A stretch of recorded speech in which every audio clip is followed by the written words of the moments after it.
Assalamualaikum warahmatullahi wabarakatuh. Salam dan bahagia untuk kita semua. Yang terhormat Kepala Sekolah SD Negeri 1 Ringharjo, Bapak Maskan SPD dan Bapak Ibu Guru SD Negeri 1 Ringharjo yang saya hormati. Di sini saya akan memberikan berbagi pengalaman selama saya mengikuti pendidikan guru penggerak. Jadi di sini saya tidak menggurui, tapi ini yang pertama itu untuk menunaikan tugas dari pendidikan tersebut. Kemudian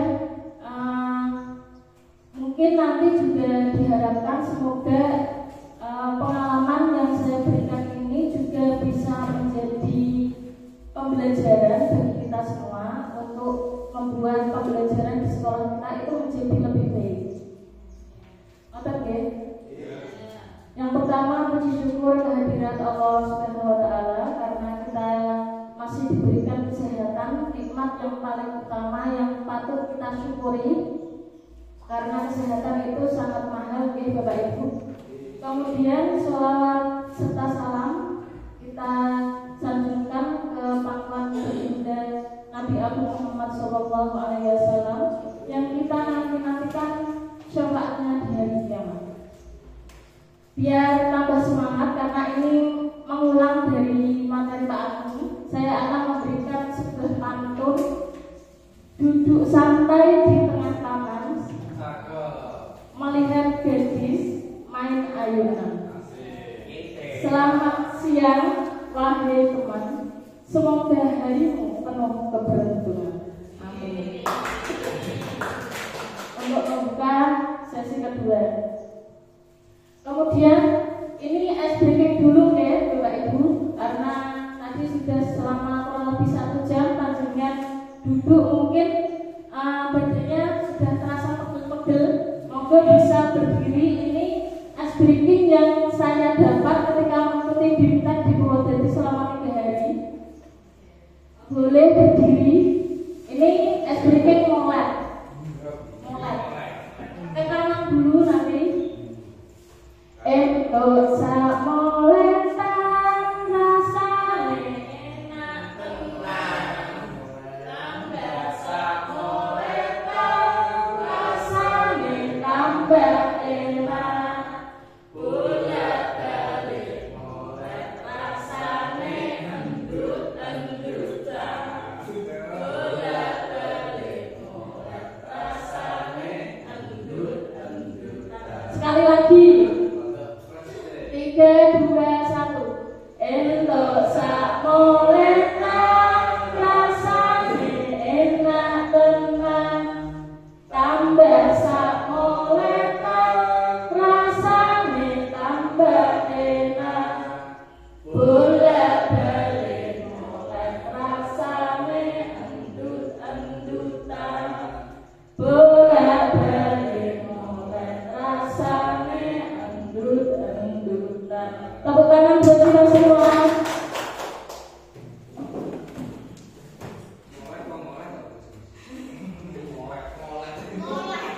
Molek sampai intinya nih keluar.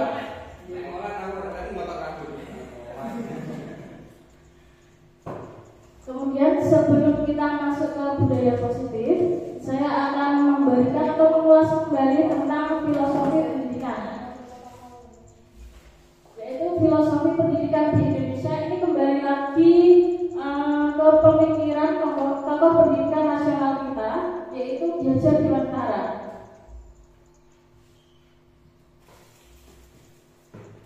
Nah, intisari pemikiran dari Ki Hajar Dewantara yaitu yang pertama sistem AMOM, di mana kita itu mendidik dengan pola asuh ngomong anak-anak kita, ngomong asah-asih memberikan kasih sayang kepada mereka dengan secara kekeluargaan. Anggap saja murid kita itu anak kita sendiri. Kemudian kodrat alam dan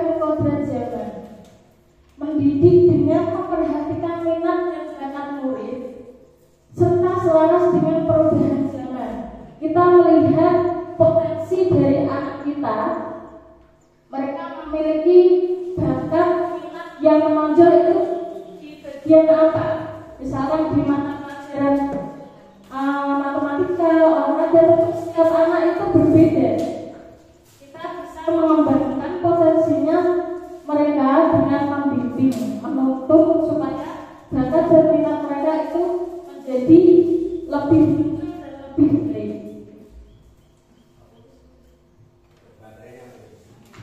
Kemudian recon, yaitu continue, yaitu melestarikan, convert dan menerima dan terbuka. Jadi ketika kita menerima kritik dari siapapun itu, entah dari kepala sekolah, entah dari teman sejawat, entah dari masyarakat ataupun murid, kita harus bisa menerima untuk memperbaiki pembelajaran yang kita berikan kepada murid. Kemudian konsentris, memadukan. Jadi dalam pembelajaran itu kita bisa memadukan apa saja yang ada di lingkungan kita. Dalam pembelajaran kita juga bisa memanfaatkan lingkungan sekitar untuk membantu proses pembelajaran. Karena sumber belajar itu tidak hanya buku saja, semua bisa dijadikan sumber belajar. Seperti itu. Kemudian pusat pendidikan, kesatu paduan antara tiga lingkungan. Jadi pendidikan itu harus ketiga-tiganya ini, pusat pendidikan harus saling mendukung. Yang pertama itu dari keluarga, karena keluarga itu pendidikan yang paling pertama dan utama yang anak itu ada menerima pendidikan ketika mereka itu di keluarga. Kemudian di lingkungan sekolah. Di lingkungan sekolah ini kita sebagai orang tua, sebagai orang tua murid yang mendidik anak supaya mereka itu dapat tumbuh menjadi yang lebih baik. Yang ketiga, lingkungan masyarakat. Nah, ini juga sangat berpengaruh dalam pendidikan. Ketika di rumah, di sekolah, itu pendidikannya bagus. Tapi ketika mereka beranjak remaja, beranjak dewasa, mereka sudah berbaur dengan masyarakat, itu juga berpengaruh kepada murid, pada anak tersebut. Banyak sekali contohnya di rumah keluarganya bagus, di sekolah juga bagus, tapi ketika beranjak dewasa mereka bisa melakukan penyimpangan. Nah, itu juga peran dari orang tua juga harus bisa memantau anak-anaknya untuk supaya mereka itu bisa tetap menjadi murid yang diharapkan. Kemudian berhamba pada anak, menjadikan anak sebagai subjek pembelajaran, bukan objek pembelajaran. Pembelajaran sepenuhnya berfokus pada apa yang dibutuhkan siswa. Jadi sebelumnya itu kita itu menganggap anak itu sebagai objek, padahal pendidikan yang semestinya itu bukan. Siswa itu diajak untuk, kalau sekarang itu menemukan pembelajarannya sendiri. Guru itu hanya sebagai fasilitator, hanya memfasilitasi, mendampingi anak itu diajak bekerja sama untuk menemukan pembelajaran yang diajarkan. Kemudian budi pekerti. Nah, dalam pemikiran KHD ini budi pekerti sangat ditekankan bahwa budi pekerti, watak dan karakter merupakan hasil dari bersatunya gerak pikiran, perasaan dan kehendak atau kemauan sehingga menimbulkan tenaga. Jadi anak itu sebenarnya sudah memiliki watak. Jarine wong Jawa kuwi watak jarine ora iso diilangi, ora iso diobati jarine. Lah, kita sebagai guru itu tentu setiap anak itu mempunyai nilai positif dan negatif. Lah, kita sebagai guru menumbuhkan yang positif-positifnya, sehingga yang negatif itu lama-lama itu kalah dengan yang positif itu. Kemudian bermain adalah kodrat anak. Apalagi kita sebagai guru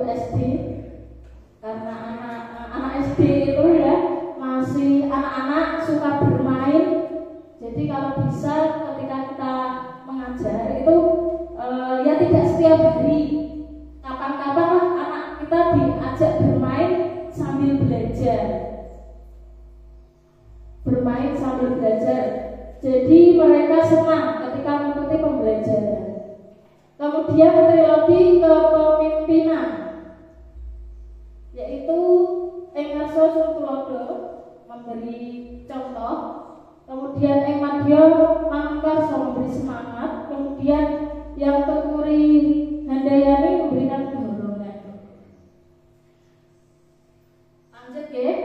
Kemudian ini mungkin saya akan mengajak Bapak Ibu untuk berpikir sedikit tentang sekolah impianku. Sekolah impian Bapak Ibu itu yang bagaimana? Bagaimana suasana sekolahnya? Bisa dituliskan di sini.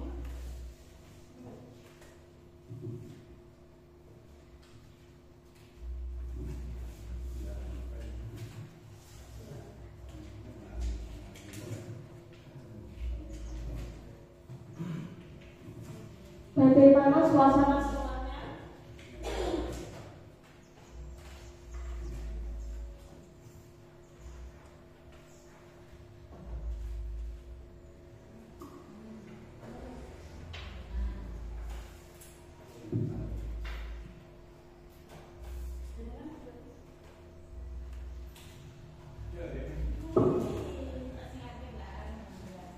Bagaimana sikap gurunya? Bagaimana tutur kata guru? Dan bagaimana guru bersikap kepada murid-muridnya?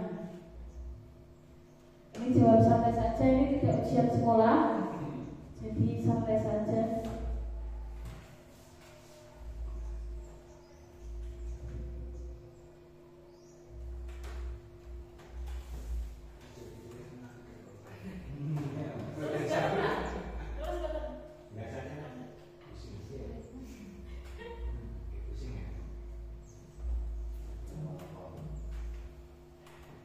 Bisa perwakilan 2 atau 3 guru menyampaikan apa yang telah dituliskan tentang sekolah impianku. Yang pertama nanti boleh Bapak Kepala Sekolah bisa menyampaikan sekolah impian Anjelian. Langsung. Yang pertama bagaimana sama sekolahnya? Bagaimana suasana sekolahnya? Sekolahnya nyaman, indah, terus bersih, sehat. Kemudian bagaimana sikap gurunya? Ramah. Kemudian kekeluargaan. Bagaimana tutur katanya? Sesuai dengan harapan dari rekan-rekan semuanya, itu selalu menjaga norma atau susila. Dengan bagaimana guru bersikap kepada muridnya, ya, dengan ramah, kemudian seperti ngomong, ya, jadi banyak berguru, tapi dengan rasa memiliki dengan anak itu. Itu saja. Terima kasih untuk kepala sekolah. Kemudian yang kedua, monggo, Miss. Oke, untuk suasana sekolahnya tentu yang diharapkan yaitu sekolah yang nyaman, aman, tentram, dan membahagiakan untuk anak.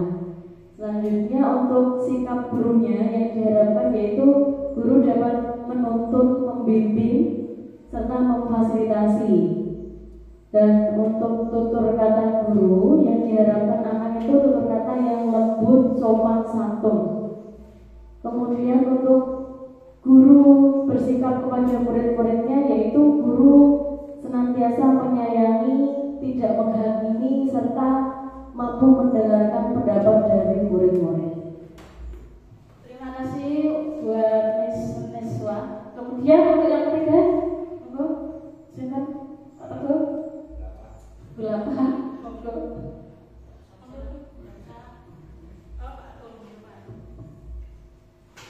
Sekolah impianku. Ya. Bagaimana suasana sekolahnya? Di sini saya memimpikan sekolah yang aman dan nyaman, itu pasti. Yang kedua, bagaimana sikap gurunya?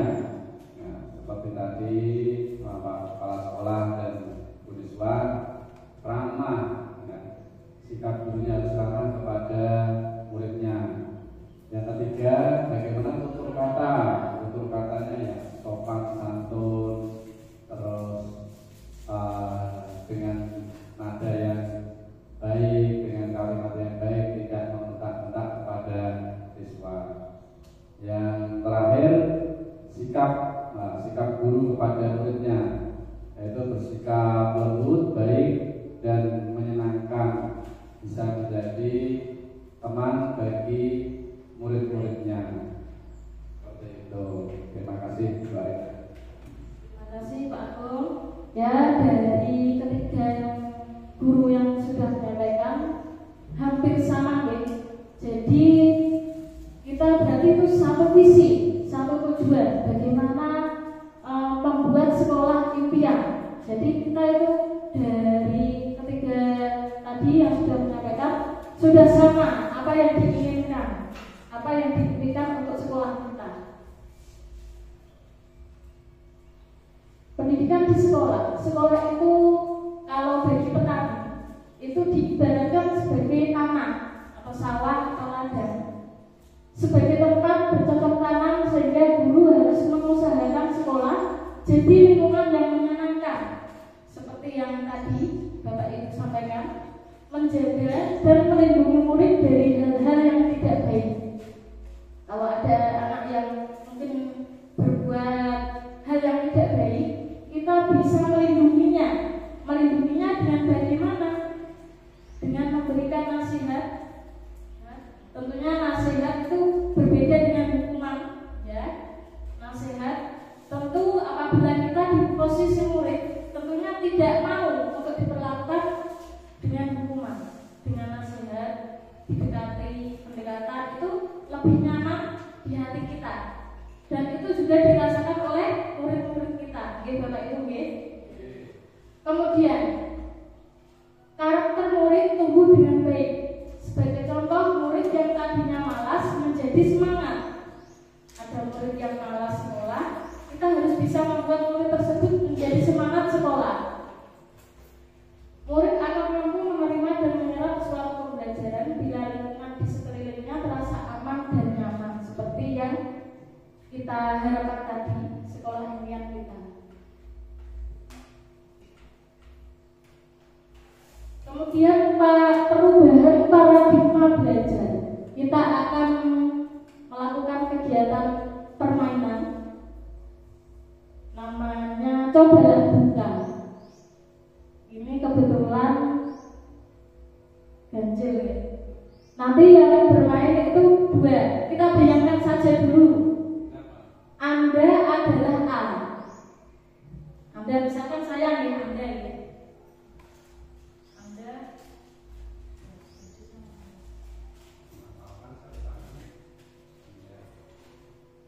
mengepalkan salah satu tangan Anda. Coba Anda bayangkan bahwa Anda menyimpan sesuatu yang sangat berharga. Kita bayangkan ini sangat berharga bagi saya. Saya kepalkan ke tangan saya, ya. Kemudian Anda perlu menjaga benda tersebut sekuat tenaga Anda, karena begitu pentingnya untuk kehidupan saya ini.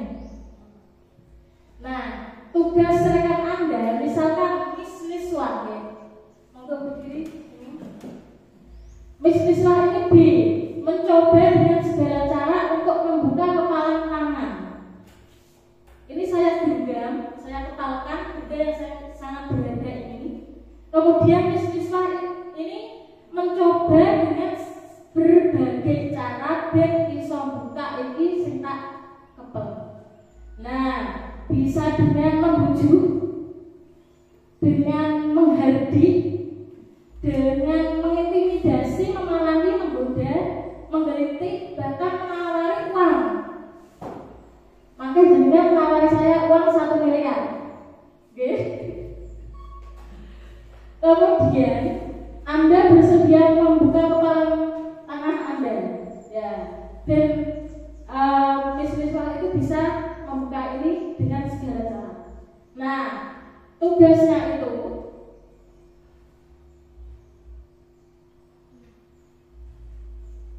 ya, mungkin Bapak Ibu sudah mungkin sudah bisa membayangkan, mau mempraktikkan? Boleh saja. Ya, boleh, monggo.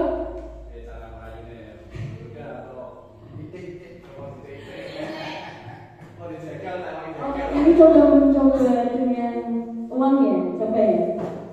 Bu, ini tuh saya tuh punya uang 1 juta. Kira-kira jenengan milih uang apa benda ini saya pinjam sebentar aja? Berarti dengan menawarkan uang ya?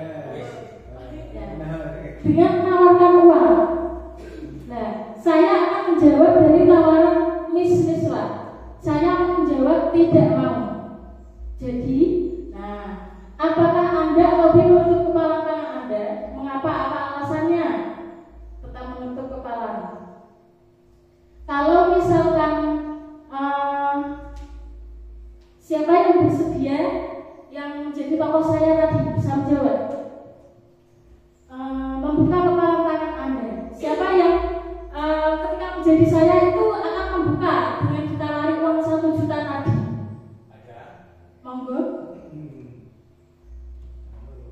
Membuka berarti dia bersedia menerima uang tapi memberikan ini yang berharga. Siapa? Keterangan. Kemudian yang menutup kepala, tetap menutup kepala. Berarti semuanya. Nah, mengapa kok kamu, ya, Bapak atau Ibu tetap mempertahankan? Mengapa?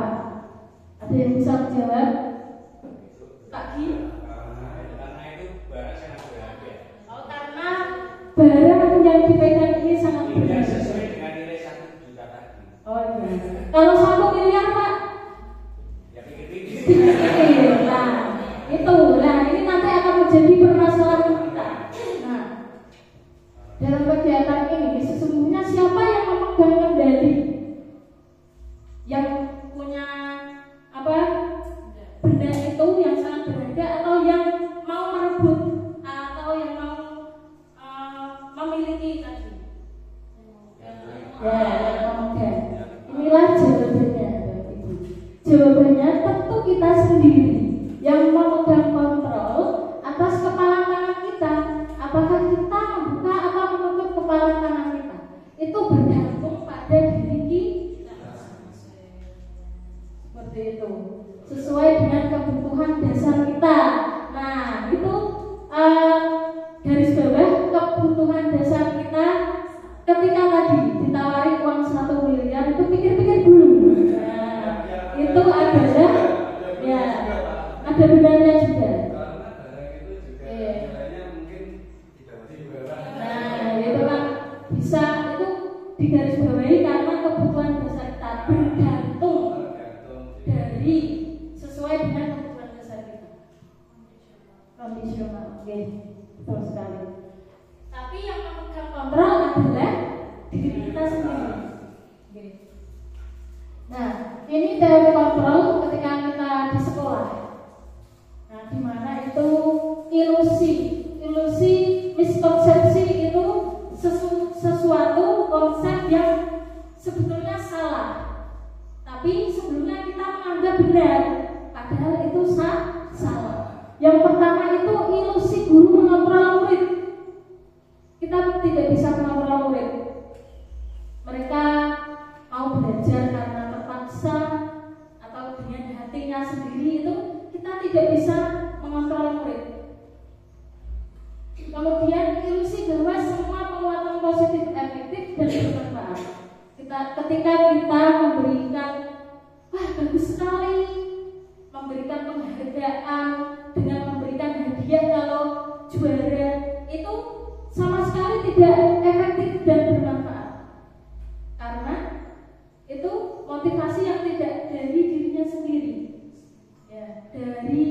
eksternal. Tadi yang sudah dijelaskan ke aku dari luar. Jadi itu ilusi yang tidak tepat. Kemudian ilusi bahwa kritik dan membuat orang merasa bersalah dapat menguatkan karakter. Ya, itu juga tidak tepat. Kritik, misalnya kita kalau dikritik, apalagi kritiknya itu sangat menyakitkan, ya, itu kita kadang malah menjadi tambah loyo. Nah, kita bandingkan sebagai guru, ketika kita dikritik dengan keras, nah itu kadang kita malah menjadi aras-arasan, dan itu juga terjadi pada murid kita. Nah itu kalau kita membayangkan kita itu sebagai murid, pasti kita bisa memperlakukan murid kita itu sesuai harapan kita. Betul ya? Kemudian ilusi bahwa orang dewasa memiliki hak untuk memaksa. Nah ini kadang kita juga sering melakukan hal ini pada anak-anak. Nah ternyata ini juga tidak tepat. Nah, kita bisa menggunakan pendekatan yang lain. Nanti kita bahas selanjutnya.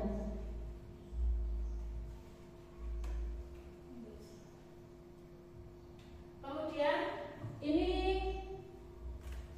teori yang dulu itu ketika saya di perkuliahan itu juga diajari tentang teori psikologi stimulus respon. Nah ini ternyata juga kurang tepat kalau diterapkan pada pendidikan sekarang. Jadi dulu itu ketika kita memberikan stimulus pada anak pasti akan melakukan respon ya. Stimulus yang kita memberikan respon timbal balik. Ternyata sekarang itu tidak, berbeda. Nah kita lihat perbedaannya antara stimulus respon dan teori kontrol. Kita lihat saja yang teori kontrol ya. Realitas kebutuhan kita itu berbeda. Setiap anak kebutuhannya berbeda, gaya belajarnya berbeda, keluarganya itu basic keluarganya berbeda. Ada yang menengah ke atas, ada yang sedengnya, ada yang menengah ke bawah. Tentu mereka itu pengaruh dari keluarga itu berbeda. Di kelas itu tentu berbeda. Dilihat dari pakaiannya, fasilitas buku-bukunya, itu sangat mempengaruhi psikologisnya. Kadang mereka yang di bawah rata-rata itu merasa pesimis, tentu merasakan seperti itu. Kemudian setiap orang itu memiliki gambaran berbeda. Nah, kita berusaha memahami pandangan orang lain tentang dunia. Semua perilaku memiliki tujuan. Ketika anak berperilaku seperti itu, pasti mereka memiliki tujuan yang kita tidak tahu. Kemudian hanya Anda yang bisa mengontrol diri Anda, seperti tadi. Kemudian Anda tidak bisa mengontrol orang lain, seperti yang dilakukan oleh Miss Miswa kepada saya tadi. Beliau tidak bisa mengontrol saya. Yang mengontrol saya ya diri saya sendiri. Kolaborasi dan konsensus menciptakan pilihan-pilihan baru. Model berpikir menang-menang. Kalau yang itu stimulus respon, model berpikir menang atau kalah. Kemudian kita masuk ke disiplin positif, bahwa belajar di Lontoro itu mengatakan bahwa untuk menciptakan murid yang merdeka, syarat utamanya adalah harus ada disiplin yang kuat. Disiplin yang dimaksud adalah disiplin diri. Bagaimana cara kita mengontrol diri dan bagaimana menguasai diri untuk memilih tindakan yang mengacu pada nilai-nilai yang kita hargai. Nah, tujuannya yaitu menanamkan motivasi yang ada pada murid untuk menjadi orang yang mereka inginkan dan menghargai diri sendiri dengan nilai-nilai yang mereka percaya. Bahwa disiplin positif itu dilakukan itu tidak untuk mengharapkan penghargaan, tapi dia menghargai dirinya. Seperti contoh saya, misalkan saya berangkat dari rumah jam 7:04. Dari rumah harus buru-buru, pikirannya harus kacau. Nah, itu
melatih murid kita. Nah, itu tugas berat guru memang. Tapi walaupun berat, kita berusaha bagaimana mendekati siswa. Mungkin mereka terlambat, mungkin mereka itu tidak mengerjakan PR, itu ada alasannya pasti. Ya. Saya juga ketika berangkat pengennya yuk angkat esok terus, tapi pada suatu hal itu namanya kehidupan kan tidak ada yang tahu, ada di rumah terjadi apa, tidak tahu. Kalau saya terlambat setiap hari, itu namanya jarang. Kalau sekali dua kali itu masih wajar. Mungkin ada keperluan dari bapak ibu guru yang seperti itu, dari anak-anak juga seperti itu. Mungkin kok setiap hari tidak mengerjakan PR, ya berarti ada masalah di anak tersebut.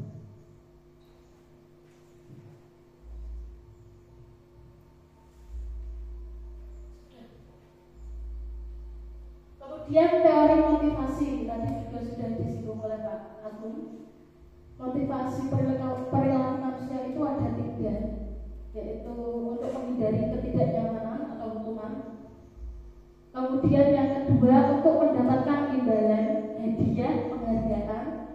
Dan yang ketiga ini untuk menjadi orang yang mereka inginkan dan menghargai dirinya. Dari ketiga ini, motivasi yang menurut Bapak Ibu itu paling baik dan paling Bapak Ibu inginkan itu yang 1, 2 atau 3? 3. Ya, semoga kita semua ya bisa memiliki motivasi diri yang ketiga, yaitu menjadi orang yang mereka inginkan dan menghargai dirinya sendiri dengan nilai-nilai yang mereka percaya.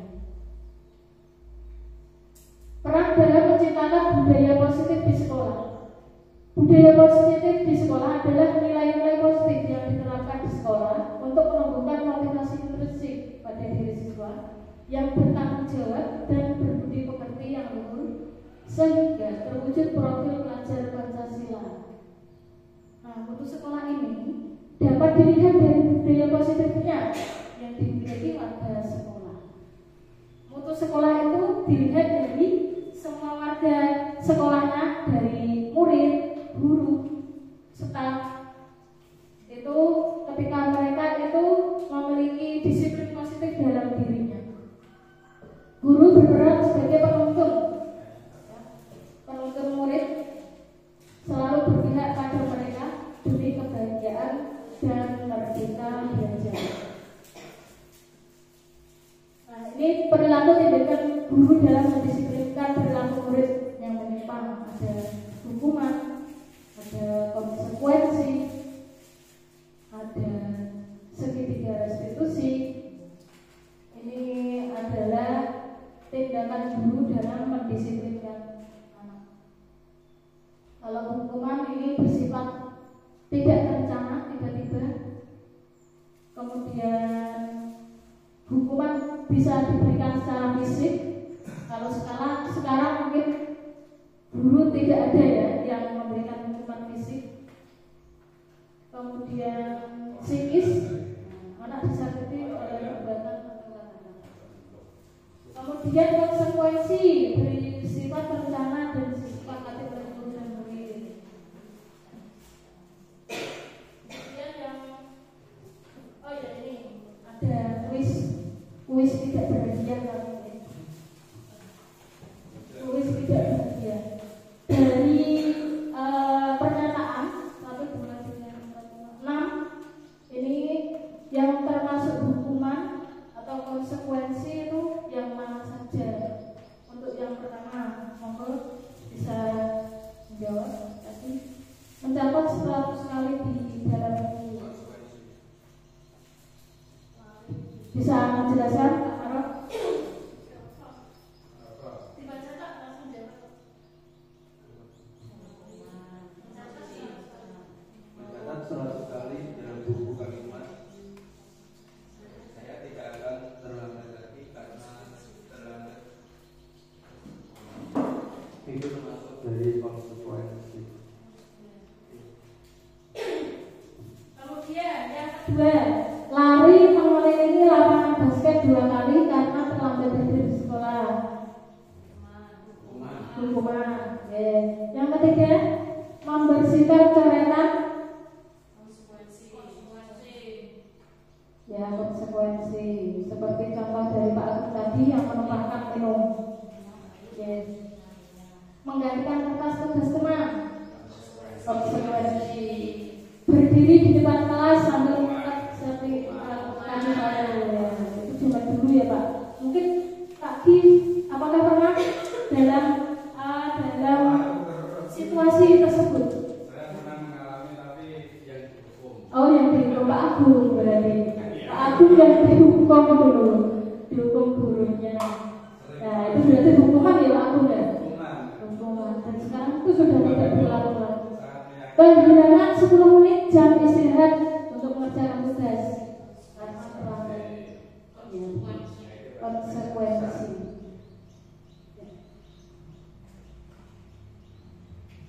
Kemudian kita lanjut kebutuhan dasar manusia. Saya menambahkan saja tadi sudah dijelaskan oleh Pak Agung tentang kebutuhan dasar manusia. Yang utama dan paling utama itu bertahan hidup. Kalau kita tidak bisa hidup, tentu kita tidak bisa mengalami atau terpenuhinya kebutuhan yang lain. Karena kebutuhan hidup itu yang utama. Makan secara biologis ya. Kemudian kasih sayang dan rasa diterima. Ya, kita tentunya membutuhkan ini, ya, kasih sayang dan rasa diterima. Kemudian kebebasan. Kebebasan itu ideologi. Kita bisa memilih. Kita memiliki hak untuk memilih apa yang akan kita lakukan. Orang bisa ditekan terus. Okay. Jadi kebebasan ini tapi terbatas. Harus bisa membatasi apa yang tidak boleh dilanggar. Kemudian kesenangan. Kita sebagai makhluk itu juga butuh hiburan.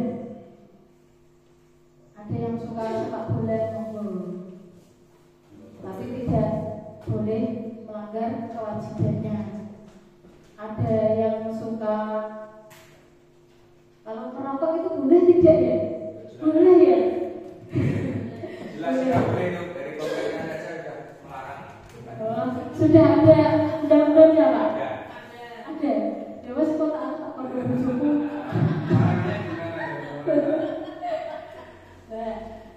Kesenangan yang lain, refreshing gitu, memperdolan karena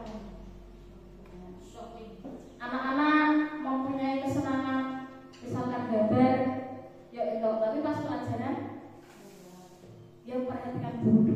Misalkan ada yang gambar yang kita nasihati, nanti gambarnya, nanti dulu ajari, sok kayak lomba ya. Kemudian penguasaan, seperti yang dijelaskan Pak Agung tadi, ada anak yang dia itu merasa berkuasa di kelasnya. Biasanya dia itu suka pembuli ya, orang-orang seperti itu. Nah, tugas kita ya menanam. Dia itu menanam. Nah, tugas kita itu harus bisa mengawasi ya, mengawasi dia karena kita sebagai orang tua di sekolah. Ketika seorang murid melakukan suatu perbuatan melanggar peraturan, hal itu dikarenakan mereka gagal memenuhi kebutuhan dasar mereka.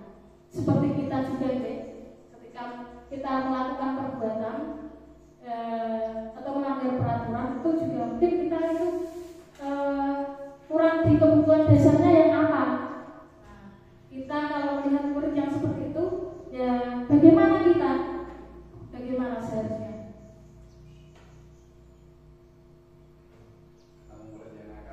Ya misalkan ada yang melanggar aturan, apa kita beri hukuman, konsekuensi, dinasehati. Contoh kasus, nah Dinda, ini muridnya Pak Agung, Pak Teguh ya mesti ya. Penonton diri Pak muridnya yang jenenge Dinda. Adinda